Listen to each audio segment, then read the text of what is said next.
சரி, தொடர்ந்து கர்த்தருடைய வார்த்தைக்கு நேராக போகலாம். நம்ம போன வாரத்தில் வந்து கிருபை மேலே கிருபை அப்படின்ற மாதிரி கிருபை மேல் கிருபை அப்படின்ற ஒரு காரியத்தை நம்ம தொடங்கணும்.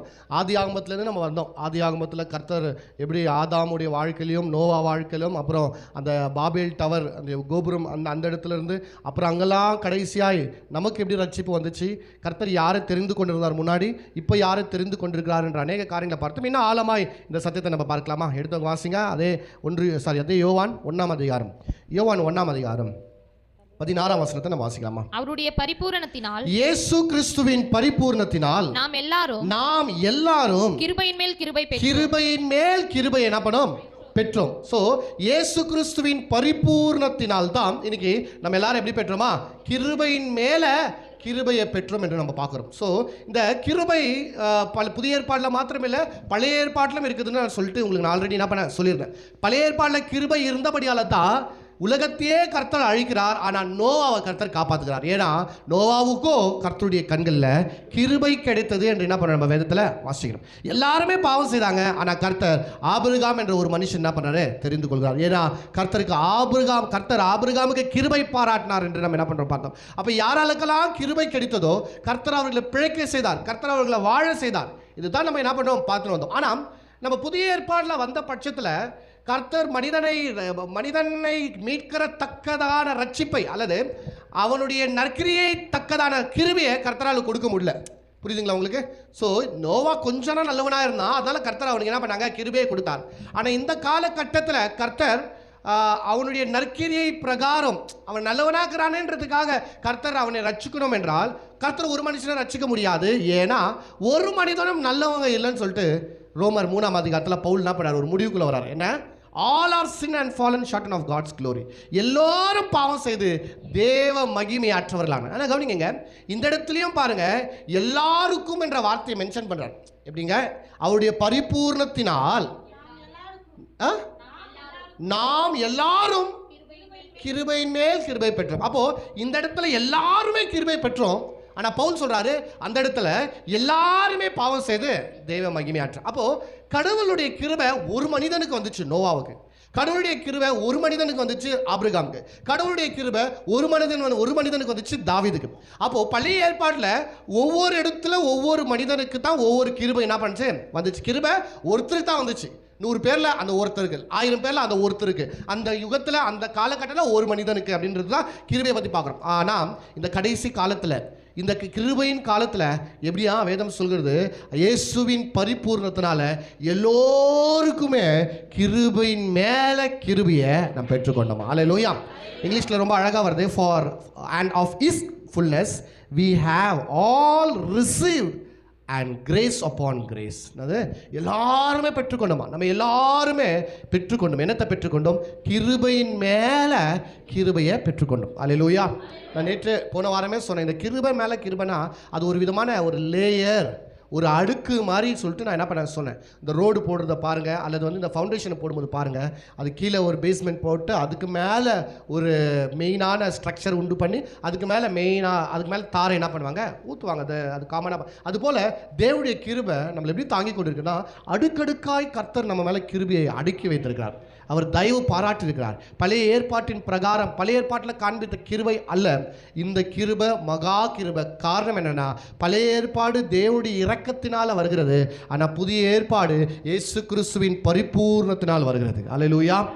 இயேசுவின் பரிபூர்ணத்தினால நாம் கிருபையின் மேலே கிருபையை பெற்றவர்களாக இருக்கிறோம். ஸோ இந்த நாள்லையும் உங்களிடத்தில் இன்னொரு அற்புதமான சத்தியத்தை நான் பகிர்ந்து கொள்ள விருப்பப்படுறேன். இந்த கிருபை மேலே கிருபை கர்த்தர் நம்மளுக்கு எப்படி கொடுத்தார் என்று நம்ம பார்க்கலாம். ரோமர் 8ஆம் அதிகாரத்துக்கு போவோமா? ரோமர் 8ஆம் அதிகாரம். இந்த இடத்துல இன்னைக்கு அநேக வசனங்கள் நம்ம தியானிக்க போகிறோம். தயவு செய்து கவனிங்க. ரோமர் 8ஆம் அதிகாரம் வாசிக்கலாமா? 28ஆம் வசனத்தில் நம்ம வாசிக்கலாமா? 29 வாசிங்க. தம்முடைய குமாரன் அநேக சகோதரர்களுக்குள்ளே முதல் பேரானவராய் இருக்கும் பொருட்டு தேவன் எவர்களை முன்குறித்திருந்தாரோ அவர்களை தமது குமாரனுடைய சாயலுக்கு தம்முடைய குமாரனுடைய சாயலுக்கு ஒப்பாய் இருப்பதற்கு முன்குறித்திருக்கிறார். எவர்களை முன்குறித்தாரோ அவர்களை அழைத்தும் இருக்கிறார். எவர்களை அழைத்தாரோ அவர்களை நீதிமான்களாக நீதிமான்களும் அவர்களை ஆக்கியும் இருக்கிறார். நீதிமானும் ஆக்கியிருக்கிறார். எவர்களை நீதிமான்கள் எவர்கள் நீதிமான் ஆக்கியிருக்கிறாரோ அவர்களை அவர்களை மகிமையும் படித்திருக்கிறார். இவைகளை குறித்து நாம் என்ன சொல்லுவோம்? தேவன் நம்முடைய பட்சத்தில் இருந்தால் நமக்கு விரோதமாய் இருப்பவன் யார்? நமக்கு விரோதமாய் நிற்பவன் யார்? போதும், நிறுத்துங்க. சரி, கவனிங்க.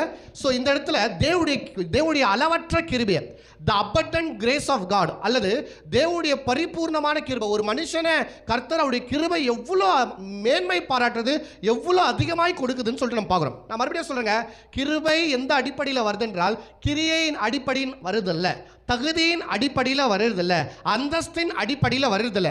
கடவுள் ஏன் ஒரு மனிதனுக்கு கிருபையை தருகிறார் என்றால் அவனை கர்த்தர் ஜீரோவாக பார்க்கிறார், அவனால் முடியாதவனாய் பார்க்கிறார். அவன் அந்த இடத்துக்கு ஏற முடியாதவனாய், நிற்க முடியாதவனாய், அந்த அந்தஸ்தை பெற முடியாதவனாய் இருக்கிறபடியால தான் கர்த்தர் அந்த இடத்துல இலவசமாய் அவருடைய கிருபையினால கொண்டு வருகிறார். அல்லேலூயா. எத்தனை பேர் புரியுது?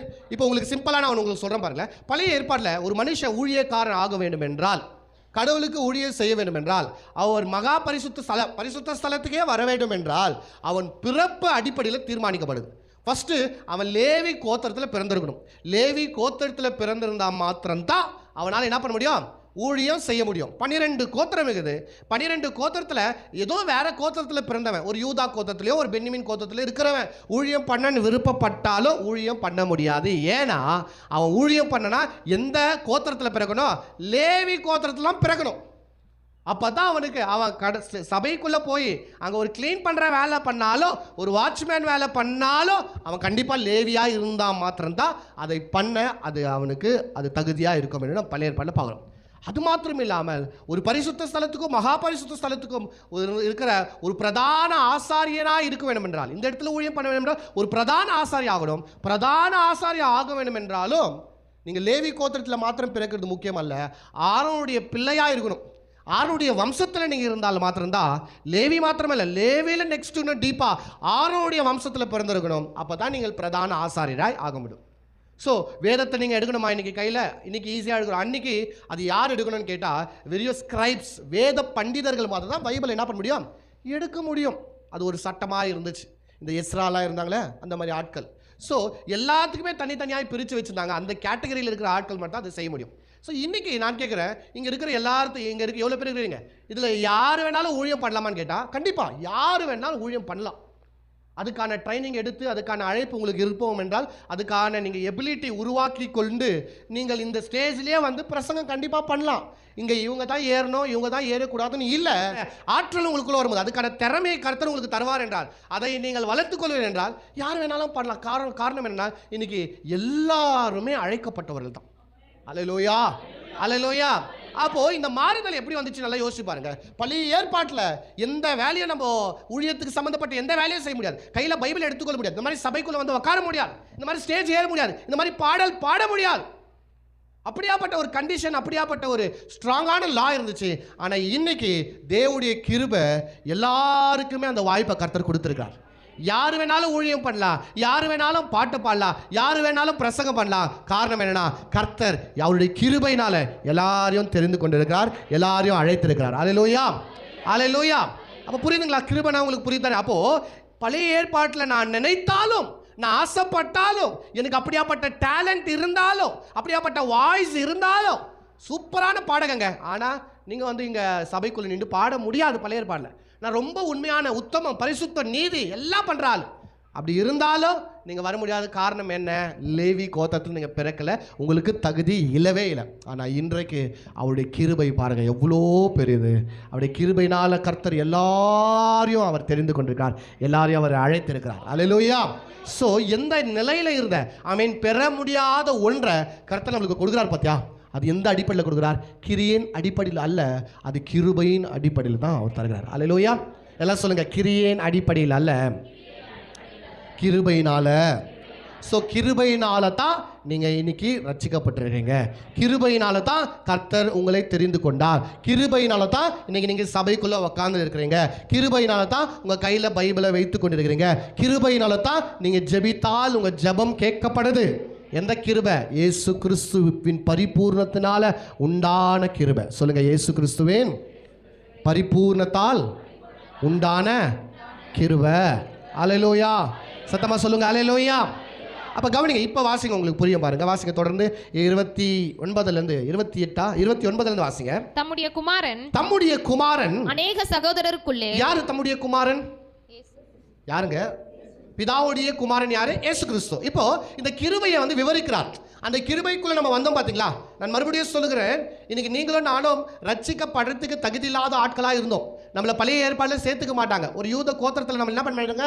சேர்த்துக்க மாட்டாங்க. ஏன்னா நம்ம புறஜாதி என்று அழைக்கப்பட்டவங்க, நம்ம பரதேசி என்று அழைக்கப்பட்டவங்க, நம்ம தேவன் இல்லாதவர்கள் என்று அழைக்கப்பட்டோம். அப்படியாப்பட்ட நம்மள தேவன் என்ன பண்ணார்னா, இயேசு கிறிஸ்துவின் பரிபூர்ணத்தினால நம்மளை தெரிஞ்சு கொண்டார். அது எப்படின்னு உங்களுக்கு போன வாரமே சொன்னேன். இயேசு கிறிஸ்துடைய மரணத்தினால, அவருடைய ரத்த சிந்தத்தினால, அதை நாம் விசுவாசிக்கும் போது, இயேசு தான் என் ஆண்டவர் என்று விசுவாசிக்கும் போது, அவர் சிந்தின ரத்தத்தினாலே என்னை கழுவி கடவுள் இன்னைக்கு என்னை எப்படியா பார்க்கிறார் என்றால் இயேசு கிறிஸ்துவாகவே பார்க்கிறார். அப்படின்னா அவருடைய குமாரனாக என்ன பார்க்கிறார்.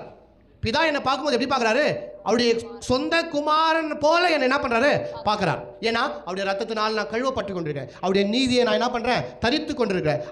அவருக்கு சாயலுக்கு ஒப்பா நான் என்ன பண்றேன்? வாழ்ந்து கொண்டிருக்கிறபடியால இன்னைக்கு பிதா என்ன பார்க்கும்போது இயேசு கிறிஸ்துவாக அல்லது தேவனுடைய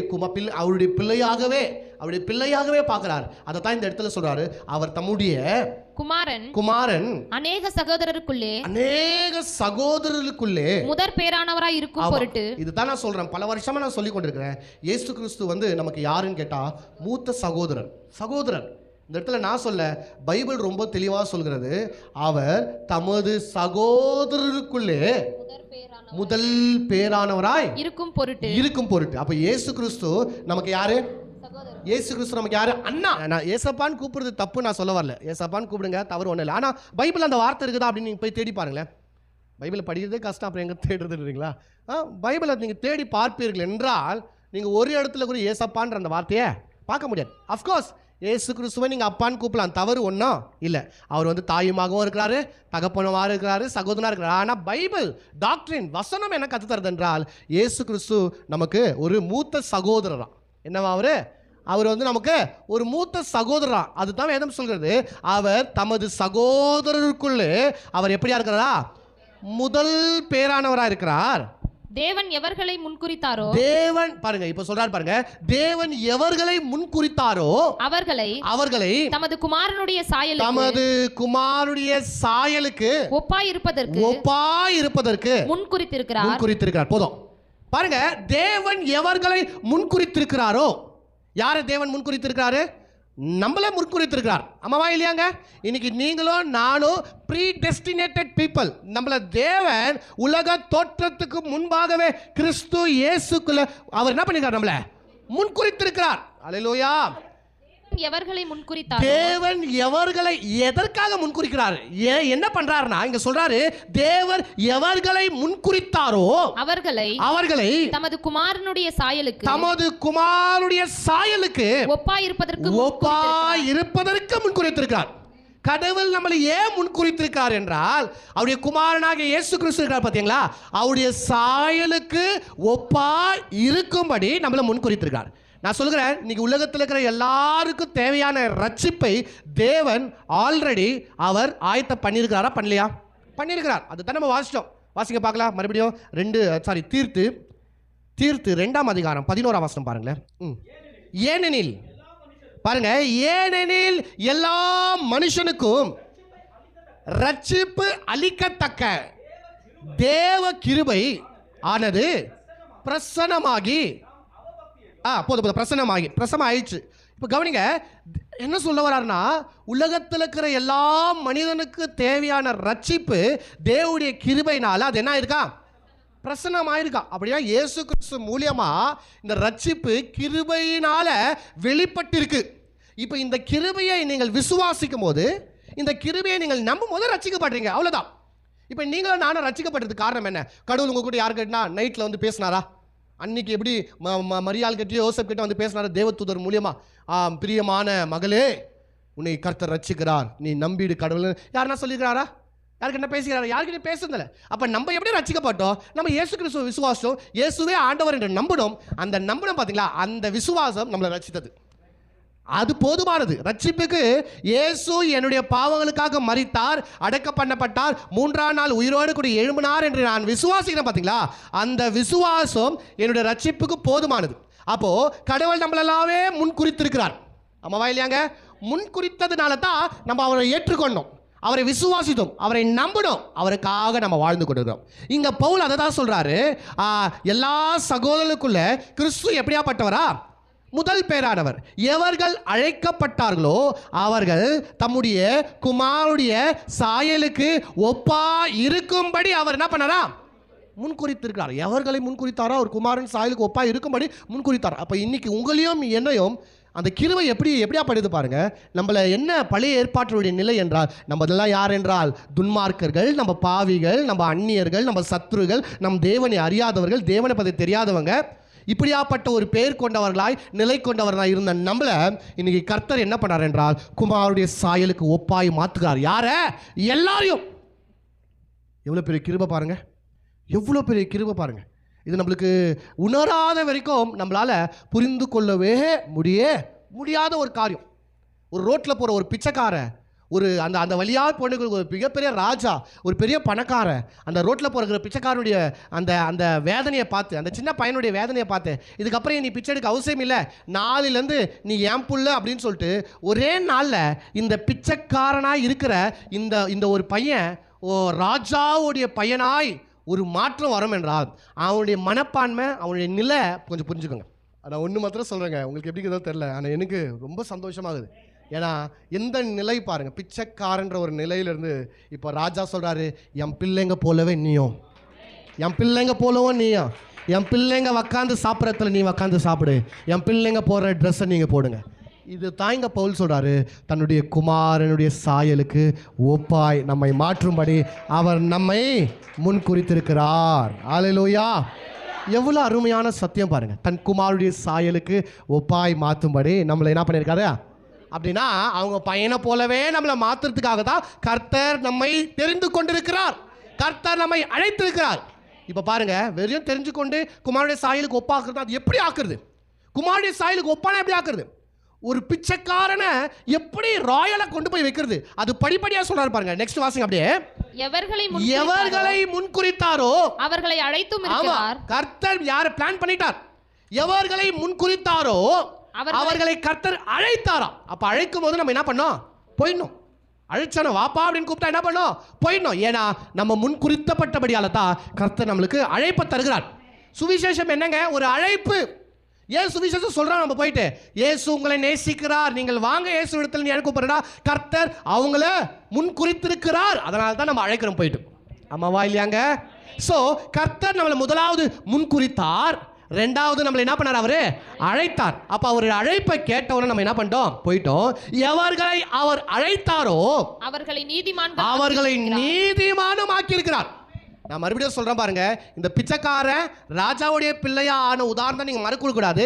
ஏன்னா இது தான் நம்முடைய ஸ்தானம். ராஜாவுடைய வாழ்க்கை என்றால் சாப்பாடு, பணம், வசதி மாத்திரம் இல்லை, அந்த நிலையை நீங்கள் புரிந்து கொள்ளுங்க தயவு செய்து. ஸோ நான் எங்கேயோ இருந்த, கர்த்தர் என்னை முன் குறித்துட்டார், முன் குறித்தபடியால் கர்த்தர் என்னை அழைத்துட்டார். அழைத்தது மாத்திரம் இல்லாமல் ரோட்டில் இருந்த என்ன அழைச்சவனே நான் வந்தவனே என்னை அவர் என்ன பண்ணுறாரு? நீதிமான்னா என்ன? நீதிமான் என்றால் இங்கிலீஷில் ஜஸ்டிஃபிகேஷன் அப்படின்னு சொல்கிறாங்க, அல்லது ஜஸ்ட் அப்படின்றாங்க. இல்லை இப்படி சொல்லாமே, நீதிமான் என்றால் தேவனுக்கு முன்பாக சரியாக நிற்கிற ஒரு நிலை, ஸ்தானம் அப்படின்னு சொல்லிட்டு என்ன பண்ணலாம் சொல்லலாம். பொதுவாக பாருங்கள், உதாரணத்துக்கு நீங்கள் நல்லா வாசித்து பார்த்தீங்கன்னா, யோசேப்பு ஜெயிலில் இருக்கிறார்ல, ராஜாவுடைய சொப்பனத்தை சொல்கிறதுக்கு ஒரே ஒரு ஆள் தாக்குறாங்கன்னு சொல்லிட்டு யார் கொண்டு வராங்க? யோசேப்பை கொண்டு வராங்க. யோசேப்பை அப்படியே கொண்டு வந்து ராஜா முன்னாடி நிற்க வச்சாங்களா? என்ன பண்ணாங்க? அவரை சுத்தம் பண்ணி அவருக்கு ஷேவிங் பண்ணாங்கன்ற அப்படியே ரெஃபர் பண்ணிக்கிறாங்க. ஷேவ் பண்ணிட்டு அவருக்கு அங்கிகளை தரித்து வஸ்திரத்தெல்லாம் போட்டு எடுத்து வந்து ராஜா முன்னாடி என்ன பண்ணாங்களா? நிற்க வச்சாங்க. ஏன் ராஜா முன்னாடி வந்து நிற்கணும்னாலே ஒரு தகுதியாக வந்து நிற்கணும். சும்மா வந்து என்ன பண்ணுறது? நிற்க முடியாது. ஆமாவா இல்லையாங்க? ஆமாம்.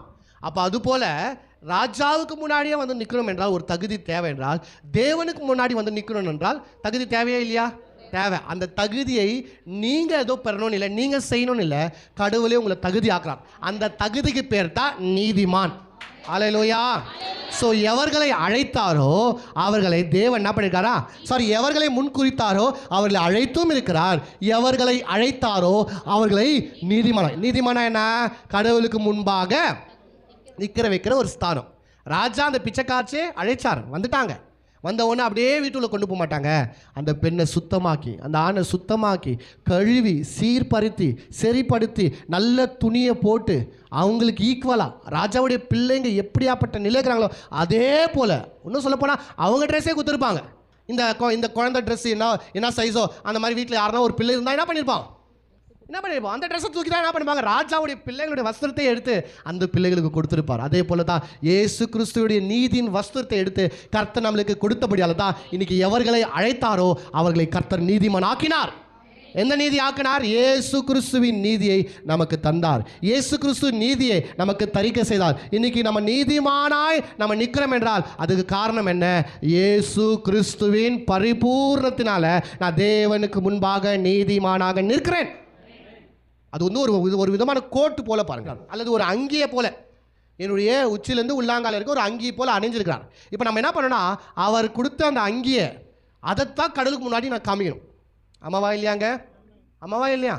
கடவுளுக்கு முன்னாடி, ஆண்டவரே நான் யார் என்றால் உங்கள் குமாரனுடைய நீதியை சுமந்து கொண்டு வருகிற நான் உங்களுடைய குமாரன் தான், இயேசுடைய நீதியை சுமந்து வந்துக்கிற பாருங்கன்னு சொல்லி இயேசுடைய நீதியை காமிக்கணும். ஆனால் இன்றைக்கி அநேக பேர் பாருங்களேன், இன்றைக்கி என்ன பண்ணுறாங்கன்னா அவங்களுடைய கிரியை மேன்மை பாராட்டுவாங்க, அவங்களுடைய கிரியை ஹைலைட் பண்ணிப்பாங்க. எப்படின்னு கேட்டால், உதாரணத்துக்கு அவங்க ஒரு ஜப வீரராக இருப்பாங்க, அந்த ஜப வீரத்தை ஹைலைட் பண்ணிப்பாங்க. வல்லமை, அவங்கக்கிட்ட இருக்கிற வரம், வல்லமை, பேய் ஓட்டுறது, ஆளுங்களை தள்ளுறது, அதை ஹைலைட் பண்ணுவாங்க. நான்லாம் ஒரு இடத்துக்கு போயிட்டா அந்த இடத்துல அப்படியே பேய் ஓடும், அந்த இடத்துல நம்ம சும்மா ஜம்ப் பண்ணாலே எல்லாம் தபா தபா தபான்னு உய்வாங்க, அதை ஹைலைட் பண்ணுவாங்க. அது எப்படின்னா ஒரு பேட்ச் மாதிரின்னு வச்சுக்கோங்களேன், அதை தூக்கி ஒட்டிடுது. இந்த பெரிய பெரிய மீட்டிங் பண்ண வச்சுக்கோ, அப்படியே ரேடியம் கலரில் இல்லை ஆரஞ்சு கலரில் ஒரு பேட்ச் மாதிரி தருவாங்க, பார்த்துருக்கீங்களா? இங்கே போடுவாங்க பார்த்தீங்களா? அது போல் தேவன் ஒரு நீதி வஸ்திரத்தை கொடுத்தா நம்ம ஆளுங்க என்ன பண்ணுறதுன்னா அது மேலே ஃபுல்லாக ஒட்டுருது. இந்த ஃபால் போஸ்ட்டுக்கு அங்கங்கே ஒட்டி விட்டுறாங்க பார்த்தீங்களா? அது போல் இவங்களுடைய கிரியை, நான் ஜெபிக்கிறவன், நான் யோகியமானவன், நான் நல்லவன், நான் வருஷம் 40 நாள் உபவாசம் எடுக்கிறவன், நான் காணிக்க தருவேன், நான் தசமபாகம் தருவேன், நான் வந்து அதை செய்வேன், இதை செய்வேன், வருஷத்தில் ஒரு டைம் எப்படியாச்சும் பிரதர் நான் அதை பண்ணிவிடுவேன், இதை பண்ணிவிடுவேன்னு சொல்லி சொல்லி சொல்லி நீங்கள் என்ன பண்ணுறீங்கன்னு கேட்டால், கடவுள் கொடுத்த நீதிக்கு மேலே உங்கள் நீதியை வைக்கிறீங்க. ஆனால் வேதம் சொல்லுது உங்கள் நீதியெல்லாம் கடவுளுக்கு எப்படியா? அழுக்கான கந்தனா சொன்ன அன்றைக்கி சட்டி பிடிக்கிற துணி மாதிரி. சில வீட்டில் வந்து ரொம்ப க்ளீனாக தான் இருக்கும் சட்டி பிடிக்கிற துணி, பரவாயில்ல. ஆனால் சில வீட்டில் ரொம்ப மோசமான சட்டி பிடிக்கிற துணி, ரொம்ப மோசமான. இப்போது நல்ல பட்டு புடவை கட்டிட்டு அந்த சட்டி பிடிக்கிற துணி இங்கே ஒன்று போட்டுன்னு சர்ச்சைக்கு வரீங்க, எப்படி இருக்குன்னு நினச்சி பாருங்களேன். கோட்டு போட்டுன்னு சட்டி பிடிக்கிற துணி போட்டுன்னு அப்படியே இடுப்பில் ஒரு அந்த டவுல் அழுக்கு டவுலை கட்டின்னு சட்டி பிடிக்கிற டவுலை கட்டின்னு அப்படியே வரீங்க. தைரியமாக வர முடியுமா சர்ச்சு உள்ள? அப்படியே தைரியமாக இங்கே வந்து நின்று நான் பிரசங்கம் பண்ண முடியுமா? எப்படி இருக்கும்? ரொம்ப சுமாராக இருக்குமா, அழகாக இருக்குமா, ரொம்ப கேவலமாக இருக்குமா? இது மாதிரி தான் கடவுள் சொல்கிறார், நான் கொடுத்த நீதி மேலே நான் ரொம்ப யோகியன்னு நீ வந்தினா சட்டி பிடிக்கிற துணி போட்டு வந்துக்கிறேன்னு அர்த்தம். அப்போ நீ நல்லா ஊழியக்காரனை புரிஞ்சுக்கணும். ஒரு ஊழியக்காரன் கடவுளை பற்றி மேன்மை பாராட்டாமல் நான் பேய் ஓட்டுருவேன், நான் கை வச்சா அதாவோ, நான் வந்தோம் அப்படியே உன் பற்றி சொல்லிவிடுவேன், நான் வந்து இப்படி ஆக்கும் அப்படி ஆக்கும், நான் பயங்கரம், நான் இப்போ தான் அப்படியே சூடாக ஃபாரின்லேருந்து வந்தேன், இதெல்லாம் சொல்கிறவங்க என்னன்னா சட்டி பிடிக்கிற துணி காரணங்க. முழங்காலில் நின்றா 1 மணி நேரம் பிரதர் சட்டி பிடிக்கிற துணி பிரதர், 40 நாள் உபவாசம், பச்சை தண்ணி பல்லில் படாது அப்படின்னா புரிஞ்சுக்கணும். கடவுள் நல்லவருங்க, அவருடைய கிருபையினால தான் வாழ்கிறேன்னா அது தான் ரொம்ப நீட்டான ட்ரெஸ்ஸு. அப்படியே நான் பார்த்துக்கிறேன், வாழ்நாளில் பார்த்துக்கிறேன். ஏன் இதெல்லாம் பேசுகிறேன்னா, இதெல்லாம் பார்த்து எனக்கு வெறுப்பாயிடுச்சு. எப்போ பார்த்தாலும் ஒரு ஊழியக்காரர் சொல்கிறாரு, நான் இன்றைக்கி இங்கே நின்று பிரசங்கம் பண்ணுறேன்னா இதே நேரத்தில் என் மனைவி முழங்காலில் நின்று அங்கே ஜோம் பண்ணுகிறாங்க. இது பெரிய சட்டுப்பிடிக்கிற துணி, இது ரொம்ப பெருசு. அவ்வளோ என்னன்னா கதை, இது பயங்கரமான. என்னவா இவர் பொண்டாட்டி ஜோம் பண்ணுறதுனால தான் இவர் வந்து இங்கே என்ன பண்ணுறாரு, இங்கே ஸ்டேஜ் மேலே நின்று இவ்வளோ அற்புதமாக பிரசங்கம் பண்ணி கொண்டிருக்காங்க. எவ்வளோ கேட்டு வெறுப்பாயிடுச்சு. அவங்க பிள்ளைங்களை பற்றி மேன்மை, அவங்க பொண்டாட்டி பற்றி மேன்மை, அவங்க ஜபத்தை பற்றி மேன்மை. ஒவ்வொரு நாளும் அடியே நான் 3 மணிக்கு எழுந்து ஜபம் பண்ணுறதுனால தான் இன்றைக்கி இப்படி இருக்கிறோம், ஜபம் பண்ணுறதுனால தான் அப்படி இருக்கிறோம். 40 நாள் உபவாசம். அப்படி நான் என்ன சொல்லி இதெல்லாம் பண்ண வேண்டாம்னு சொல்ல, மனைவி போய் முழங்கால் பட்டு ஜபம் பண்ணுறது தப்பு இல்லை, 40 நாள் உபவாசம் தப்பு இல்லை, நம்ம கண்ணீர் விட்டு ஜபம் பண்ணுறது தப்பு இல்லை, முழங்காலே நில்லுங்க ஒரு நாள் ஃபுல்லாக தப்பு இல்லை. ஆனால் பேனர் வச்சுக்கூடாது, பேட்ச் போட்டுக்கூடாது, அதையே சொல்லி காமிக்கூடாது. ஏன்னா நீங்கள் சில பேரை பாருங்களேன், இப்போல்லாம் கொஞ்சம் கம்மியாயிடுச்சு. ஆனால் ஒரு சில நேரத்தில் சில பேர் ரொம்ப சோகமாக இருப்பாங்க. ஏன்னு கேட்டால் உபவாசம் வாங்க. ஏன் டல்லாகிறேன்னா ஃபாஸ்டிங். அவங்க அதை வந்து 10 டைம் டீ குடிக்கிறியா வேண்டான்னு சொல்லும். இல்லைங்க 21 நாளாக ஃபாஸ்டிங்கு, 12 நாள் ஆயிடுச்சு. ஆத்தோ அப்படியே பீத்திக்கிறது, சட்டி பிடிக்கிற துணி மறந்தே மறந்துடாதுங்க. அல்லேலூயா. கடவுளுடைய கிருபைக்கு முன்னாடி நீங்கள் எதை மேன்மை பாராட்டுவீங்க? கடவுள் உங்களுக்கு செய்த தியாகத்தை விட எதை மேன்மை பாராட்டுவீங்க? நான் சொல்கிறேன் பாருங்கள், நீங்கள் பிச்சைக்காராக இருந்தீங்க, பிச்சைக்காரனாக இருந்த உங்களை தூக்கி வந்து ராஜா கூட வரும்போது அந்த கோணி பையை விசிரிச்சிட்டு வந்துடணும், சுருட்டி எப்போனா தேவைப்படும். நீங்கள் கடவுள் முன்னாடி வரும்போது, ஆண்டவரே நான் ஒன்றுமே இல்லை ஆண்டவரே, என் ஜபம், என் காணிக்கை, என் தசமபாகம், என் பரிசுத்தம், என் நீதி, என் தியாகம், நான் பண்ண எதுவுமே இல்லை, எல்லாமே இயேசு கிறிஸ்துவின் பரிபூர்ணத்தினால உங்கள் முன்னாடி நான் வந்து நிற்கிறேன்னு சொல்லிட்டு கம்ப்ளீட்டாக அவரை சார்ந்து அவருக்கு முன்னாடி வந்து நில்லுங்க. ஏனென்றால் தேவன் உங்ககிட்ட இருந்து எதை தான் பார்க்குறாரு? இயேசுடைய நீதியை பார்க்குறாரு. இன்னைக்கு சில பேரெல்லாம் மேலே ஃபுல்லாக போட்டுக்கிறதுனால ஆண்டவர் பார்க்குறாரு, எங்கப்பா நான் உனக்கு ஒரு துணி குத்தின நீதினு வசதி அது இருக்குது ஆண்டவர் உள்ள. ஆனால் நான் காமிக்க விருப்பப்படுறேன், உங்களது காண்பிக்கிறதுல கர்த்தருக்கு கொஞ்சம் கூட விருப்பம் இல்லை. ஏன்னா உங்களுடைய நீதி எல்லாம் தேவனுக்கு அழுக்கான கந்தை. அப்போ அதெல்லாம் தூக்கி உள்ளே போடுங்க. உங்கள் ஜபத்தையோ, உங்கள் விசுவாசத்தையோ, உங்கள் உபவாசத்தையோ, உங்கள் முழங்கால் ஜபமோ, உங்கள் வைராக்கியமோ, வெறியோ, தியாகமோ, கண்ணீரோ, தசமபாகமோ எல்லாம் உள்ளே வச்சுக்கோங்க. வெளியே காமிக்கும் போது, ஆண்டவரே நான் மாதம் இவ்வளோ தசமபா தரேனே, அவன் வந்துக்கிறேன்னா கடவுள் உங்கள் ஜபத்தை கேட்க மாட்டார். ஆண்டவரே 3 நாளாக உபவாசத்தோடு நான் வந்துக்கிறேன், அதை கர்த்தர் பார்க்க மாட்டார். கடவுள் என்ன பார்க்குறார்? இயேசுடைய நீதியை பார்க்குறார். அல்லேலூயா. அதனால தான் நம்ம ஜெபிக்கும் போது எப்படி ஜெபிக்கிறோம்? ஆண்டவரே இயேசுவின் நாமத்தினால வருகிறேன், உத்தமனும் சத்தியரும் நீதிபதியான சாலமோனும் வருகிறேன்னா நீ யாருன்னே தெரில, போயிட்டு வாப்பான்னு சொல்லிடுவார் ஆண்டவர். ஆனால் இயேசுவை பேரை சொல்லி நான் போகும்போது, ஆமாம் எஸ் இயேசு எனக்கு தெரியும், அவருடைய மகன். இதை தான் சொல்கிறாரு, நான் சொல்லுகிறேன். அவர் கொடுத்த நீதியின் வஸ்திரத்தை அணிந்து அவர்கிட்ட வரும்போது அவர் சொல்கிறார், என்ன சொல்கிறாருன்னு கேட்டால், தன்னுடைய குமாரனுடைய சாயலுக்கு ஒப்பாக உங்களை மாற்றும்படி அவர் என்ன பண்ணியிருக்கார் உங்களை. அப்போ எவர்களை அழைத்திருக்கிறார்களோ அவரை தேவன் நீதிமான் ஆக்கியிருக்கிறார். இப்போ நீதிமான் என்றால் என்ன? அது ஒரு நீதியின் வஸ்திரம். கடவுள் முன்னாடி சரியாக அப்போ கான்ஃபிடென்ட்டாக என்னால் நிற்க முடியும். ஏன்னா நான் என்னுடைய கிரியா இருந்தால் அது தப்பாக ஆகிட்டு இருக்கலாம், என்னுடைய தவறாக இருந்தால் அது தவற. ஆனால் நான் என்ன பண்ணுறேன்னா, என் உள்ளே போட்டுக்கிறது கருப்பு சட்டை தான், உள்ளே அழுக்கான சட்டை தான் போட்டு. ஆனால் கடுத்தருக்கு சோத்திரம், நான் அதுக்கு மேலே இயேசு கிறிஸ்து கொடுத்த நீதி வஸ்திரத்தை. அப்போ கடவுள் வந்து உங்களுக்கு உள்ளே இருக்கிற சட்டையை அவர் பார்க்க மாட்டார், அவர் மேலே இருக்கிற இயேசுவின் நீதியை தான் பார்க்குறார். அப்போ நான் சொல்கிறேன், எதை நீங்கள் மேலே போடணும்? இயேசு கிறிஸ்துடைய நீதியினால் கர்த்தர் தரிச்சிருக்கிறார். இன்றைக்கி நீதிமானா நீங்கள் இருக்கிறபடியால் அவருடைய நீதியை நீங்கள் காண்பீங்க, கர்த்தர் உங்களை ஆசீர்வதிப்பார். அப்போ பாருங்கள், எவர்களை அழைத்திருக்காரோ, எவர்களை முன்குறித்திருக்காரோ அவர்களை அழைத்திருக்கிறார், எவர்களை அழைத்திருக்காரோ அவர்களை நீதிமானா ஆக்கியிருக்கிறார். இப்போ கடவுள் முன்னாடி நம்ம எப்படி வந்து நிற்கிறோம்? நீதிமானா நிற்கிறோம். அப்போ கடவுள் நம்மளை ஏற்றுக்கொள்வாரா? நான் அழிஞ்சு கொண்டிருக்கிற நீதி யாருடைய நீதி? இயேசு கிறிஸ்துடைய பரிபூர்ணத்தினால உண்டான நீதி. இப்போ எவர்களை நீதிமான் ஆக்கியிருக்கிறார்களோ அவர்களை மகிமையும் படுத்திருக்கிறார். கரங்களை தட்டுவோமா? சத்தமா கை தட்டுங்க வாங்கலாம். அல்லேலூயா. எவர்களை நீதிமான் ஆக்கியிருக்கிறாரோ கடவுள் பார்க்கிறார். இப்போ துணி எப்படி இருக்குது? பர்ஃபெக்ட் ஆகுது. ஓகே. இப்போ இவனை நான் என்ன பண்ணோம்? மகிமை யாரை நம்ம படுத்துவோம்? பொதுவாக மகிமைப்படுத்துறது யாருக்குரியது? கர்த்தருக்குரிய தானே. ஆனால் கர்த்தர் சொல்கிறாரு, பவுல் சொல்கிறார் பாருங்க, நம்ம கடவுளை மகிமைப்படுத்தணும். பார்த்தீங்களா, நம்ம கர்த்தரை மகிமைப்படுத்துகிறோம், வாழ்நாளெலாம் மகிமைப்படுத்தணும். ஆனால் கடவுள் நம்மளை மகிமைப்படுத்துகிறாராம். எவ்வளோ பெரிய மகிமைப்படுத்துறதா என்ன? It's honouring, it's a glorifying. மகிமைப்படுத்துறது. ஒரு ராஜா வந்து ஒரு பேலஸ்குள்ளே வரும்போது அப்படியே வரிசையாக அடுக்கடுக்காக சொல்லுவாங்க, ராஜாதி ராஜா, ராஜா மாத்தாண்ட குலத்துலக அப்படி இப்படின்னு சொல்லி வராரு சொல்லார். பார்த்தீங்களா, அது என்ன? ராஜாவை மகிமைப்படுத்துறது. ராஜா உக்காந்துக்கும் போது ஒருத்தங்க வந்து கவிதை பாடுறா, ராஜாவை தூக்கி உயர்த்தி வச்சு, நீங்கள் வந்து ரொம்ப பெரிய ஆள், நீங்கள் பயங்கரம், உங்களுடைய கோல் வாழ்க, உங்களுடைய சந்ததியாக நீங்கள் தான் ஆளணும். இது எதுனா மகிமைப்படுத்துறது, ஒரு பெரிய அந்தஸ்தை தருது, கௌரவத்தை தருது, ஹானர் பண்ணுறது. இது ராஜாவுக்கு மனிதர்கள் பண்ணுறது. கடவுளுக்கு நாம் பண்ணுற மகிமை துதிக்கிறோம், அது கடவுளை மகிமைப்படுத்துறது. அவரை ஸ்தோத்திரம் பண்ணுறோம், அவரை மகிமைப்படுத்துறது. அவரை ஆராதிக்கிறோம், அவரை மகிமைப்படுத்துகிறோம். ஆனால் கர்த்தர் என்ன பண்ணுறாரா? அந்த மகிமை அவர் மாத்திரம் பெரிது மாத்திரமல்ல, இன்றைக்கி அந்த மகிமை, அந்த ஸ்தானத்தை, அந்த ஹானரை கர்த்தர் நமக்கும் தரார். அதுதான் சொல்லப்படுது, எவர்களை அவர் நீதிமான் ஆக்கியிருக்காரோ அவர்களை என்ன பண்ணுறாரு? மகிமைப்படுத்திருக்கிறார் என்றால் உன்னதமான ஸ்தானத்தை அவர் கொடுத்திருக்கார். இப்போ வாசிங்க, கடவுள் எப்படி நம்மளை மகிமைப்படுத்தினார் என்று நம்ம பார்க்கலாம். எபேசியர் 2ஆம் அதிகாரம், எபேசியர் 2. இப்போ பாருங்களேன், ரொம்ப தெளிவாக வாசிப்பாங்க, நீங்கள் தயவு செய்து புரிந்து கொள்ளுங்க. 4லேருந்து பாருங்களேன். தேவனோ இரக்கத்தில் ஐஸ்வர்யம் உள்ளவராய். எப்படிங்க? இரக்கத்தின் ஐஸ்வர்யம் உள்ளவராய் நம்மில் அன்பு கூர்ந்த. யார் மேல? நம்மேல் அன்பு கூர்ந்து தம்முடைய மிகுந்த அன்பினாலே அக்கிரமங்களில் மரித்தவர்களாய் இருந்த நம்மை மிகுந்த அன்பினால அவர் என்ன பண்ணாரா, அக்கிரமங்களால மரித்து போயிருந்த நம்மை கிறிஸ்துவுடனே கூட உயிர்ப்பித்தார். கிருபையினாலே ரட்சிக்கப்பட்டீர்கள். நம்ம எப்படி இருந்தோமா, அக்கிரமத்தினால மரித்து போயிருந்தோமா. ஆனா அதுக்கு முன்னாடி என்ன சொல்றாங்க, கர்த்தர் அவர் இரக்கத்தில் ஐஸ்வர்யம் உள்ளவர், அவருடைய அன்பு நம்மில் அன்பு கூர்ந்து தம்முடைய மிகுந்த அன்பு. இங்கிலீஷ்ல ரொம்ப அழகா போடுறாங்க, தி கிரேட்டர் லவ். கடவுளுடைய மிகுந்த அன்பு என்னன்னு நீங்க நல்லா தயவு செய்து புரிந்து கொள்ளுங்க. இயேசு கிறிஸ்து தன்னுடைய சரீரத்தில் இருக்கிற கடைசி துளி ரத்தம் வரைக்கும் நமக்காக சிலுவையில் கொடுத்தார். யாருக்காக கொடுத்தாரு? மோசமான பாவிகளா இருக்கிற நமக்காக கொடுத்தார். அதுதான் அவருடைய அன்பு மிகுந்ததுன்னு சொல்லிட்டு சொல்றாரு.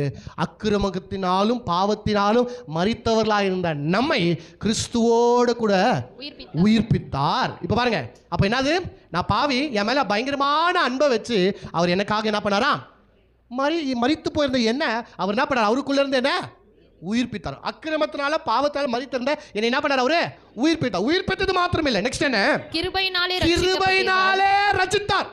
இந்த ரட்சிப்புக்குள்ள பாவம் மன்னிப்பு இருக்கு, இந்த ரட்சிப்புக்குள்ள மீட்பு இருக்கு. அப்போ அக்கிரமம் பாவத்துல இருந்து என்ன என்ன பண்ணார், அவரு மீட்டார், காப்பாத்திட்டார். ஓகே, சேத்துல இருந்தா நானு தூக்கி மேல விட்டார், போதுமா? சேத்துல இருந்தா என்ன தூக்கி மேல விட்டு கழுவிட்டார், போதுமா? போதாது இல்லைங்க, எனக்கு போதாது. கீழே விட்டுங்க, தூக்கி ஒருத்தன் எழுப்பி விடுறானே, அதுவே பெரிய விஷயம் தானே. கடவுள் அது பண்ணாலே போதும், ஆனா அவர் கழுவுறார், அது பண்ணாலும் போதும். ஆனா அடுத்தது வாசிங்க, கிறிஸ்து இயேசுவுக்குள் அவர் நம்மிடத்தில் வைத்த தயவினாலே, அவர் நம்ம மேல வைத்த தயவினாலே என்ன பண்ணார், அவரு கீழே விட்டு இருந்தா தூக்குனார், ஓகே, கழுவுனார், ஓகே, அப்படியே நிக்க வச்சார், நீதிமானா நிக்க வச்சார், ஓகே. இப்போ அவருடைய தயவினாலே தம்முடைய கிருபையின் மகா மேன்மையான ஐஸ்வரியத்தை வருங்காலங்களில் விளங்க செய்வதற்காக கிறிஸ்து இயேசுவுக்குள் என்னங்க, வருங்காலங்களில் எதை விளங்க செய்யறதுக்காக, அவருடைய மகிமையின் கிருபையின் மகா மேன்மையான ஐஸ்வர்யம். என்ன வார்த்தை இது, கிருபையின் ஒரு எக்ஸ்ட்ரீமான கிரேஸ், மகா மேன்மையான ஐஸ்வர்யம் வருங்காலத்துல விளங்க செய்வதற்காக கிறிஸ்து இயேசுக்குள் நம்மை அவரோட கூட எழுப்பி உன்னதங்களிலே அவரோட கூட உட்கார செய்தார். அல்லேலூயா. எங்க நிலை எது, பாவத்திலையும் அக்கிரமத்திலையும் மரித்து போயிருந்த நம்மை கர்த்தர் என்ன பண்றாரா, அவர் உன்னதங்களிலே அவரோடு கூட உட்கார வைத்தார். இதுதான் மகிமைப்படுத்துறது. எவர்களை அழைத்திருக்கிறார்களோ அவர்களை நீதிமான் ஆக்கியிருக்கிறார், எவர்களை நீதிமான் ஆக்கியிருக்கிறார்களோ அவர்களை மகிமையும் எப்படி மகிமைப்படுத்தினாரா, இயேசு கிறிஸ்துவோடு கூட நம்மளை எழுப்பி உன்னதங்களிலே அவரோடு கூட கர்த்தர் நம்மளை உட்கார செய்திருக்கிறார். கர்த்தருக்கு மகிமை செலுத்தி கரங்களை தட்டுவோமா? அல்லேலூயா. இதுதான் கர்த்தர் சொல்றாரு, அவருடைய கிருபையின் மகா மேன்மையான ஐஸ்வர்யம். கிருபையின் மகா மேன்மையான ஐஸ்வர்யம் என்ன, பாவத்திலையும் அக்கிரமத்திலையும் மரித்து போயிருந்த என்னை கிறிஸ்துவோடு கூட உயிர்ப்பித்து உன்னதங்களில் அவரோடு கூட உட்கார வைத்தார். இன்னைக்கு நம்ம நிலை எவ்வளோ பெரிய நிலை பாருங்க. அந்த நிலையில் உக்காந்துன்னு என்ன பேசின்னு இருப்பீங்க நீங்கள்? பிச்சைக்காரனா ரோட்டில் குப்பத்தூரில் உக்காந்து சாப்பிட்டு இருந்தீங்க, தூக்கின்னு வந்து ராஜா பேலஸில் டைனிங் டேபிளில் உட்கார வச்சுன்னு இப்போ சாப்பாடு போட்டு உங்களுக்கு சாப்பிட சொல்கிறாரு. இப்போ அந்த இடத்துல நீங்கள் எதை யோசிப்பீங்க? நாங்கள்லாம் ஒரு காலத்தில் பிச்சை எடுக்கும்போது எவ்வளோ ஜாலியாக இருந்தது தெரியுமா? என்ன ஜாலி தெரியுமா? எங்கே வேணாலும் பத்துப்போம், எங்கே வேணாலும் உருண்டுப்போம். ஒரு வீட்டு சோறு துன்ற உனக்கே அவ்வளோ கௌரவம்னா 10 வீட்டு சோறு சாப்பிட்ற எனக்கு அதுவா பேசினு இருப்பீங்க? பேலஸில் ராஜாவுடைய டைனிங் டேபிள் உட்காந்து எதை பேசினு இருப்பீங்க? நான் சொல்கிறேன், கண்களில் கண்ணீரால் நிரப்பி கண்ணால் அழுந்துருவீங்க, அழுகையோடு அந்த சாப்பாடு சாப்பிடுவீங்க. ஐயோ, நான் ஒரு பிச்சைக்காரனா, தரித்திரனா, ஏழையா ரோட்டில் இருந்தேனே, வெயிலையோ மழையிலையோ படுக்கிறதுக்கு இடம் இல்லாமல் நான் வாழ்ந்து கொண்டு இருந்தேனே. ஆனால் எவ்வளோ பெரிய தயவு இந்த ராஜாவுக்கு, பிச்சைக்காரனாக இருந்த என்னை இன்னைக்கு தன் பிள்ளைகளோடு உட்கார வைத்து அவரோடு கூட அவருடைய பிள்ளையாய் சாப்பிட்ற பாக்கியத்தை தருவார். அதுதானே யோசிப்போம். அதுதான் நான் சொல்கிறேங்க. கடவுள் சமூகத்தில் வரும்போது நீங்கள் யாருன்னு நீங்கள் நினைக்காதீங்க. உங்கள் வாழ்க்கை பழைசு என்ன, நீங்கள் என்ன பண்ணீங்க, என்ன செய்தீங்க, அதெல்லாம் வேண்டாம். இப்போ கடவுளுடைய கிருபையை மாத்திரமே எண்ணி சபைக்குள்ள வாங்க. எப்போவுமே கடவுளுடைய கிருபையை, எப்படியாப்பட்ட கிருபையின் மகா மேன்மையான ஐஸ்வர்யம் என்னன்றதை யோசித்து கடவுளுடைய சமூகத்துக்கு வாங்க. அதை மேன்மையாக இருக்கும். தொடர்ந்து அடுத்த வாரம் கிருபை மேலே கிருபை பற்றி பேசலாம். கர்த்தர் உங்களை ஆசீர்வதிப்பாராக. ஆமென்.